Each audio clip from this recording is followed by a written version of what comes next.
Gələsən, günlər o günlər olsun, zəng vurasan ki, deyəsən bacı, mən gəlmişəm, toyumdur, gəl toyuma. Dəyərli qonaqlar, bu coşqunu adınıza layiq alqışlayırsınız, hələ görüm. Gözəl alqışlar gəlsin. Dilimizdə bir şuar var, yaşa Azərbaycan, yaşa Azərbaycan. Səni dünya tanıdı birbaşa Azərbaycan, yaşa Azərbaycan. İlhamla irəliyə gedirik, sevirik biz vətəni. Sabaha ümidlə baxırıq, unutmuruq dünəni. Sən özün fikirləş ki, kimsən axı ayır məni.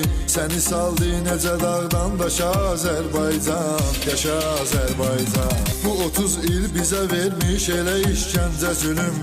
30 ildə itirib ətrini xarı bülbülüm. Budur məqsəd və amal, ya Qarabağ ya da ölüm. Bir dənə gülləsin atmır boşa Azərbaycan, yaşa.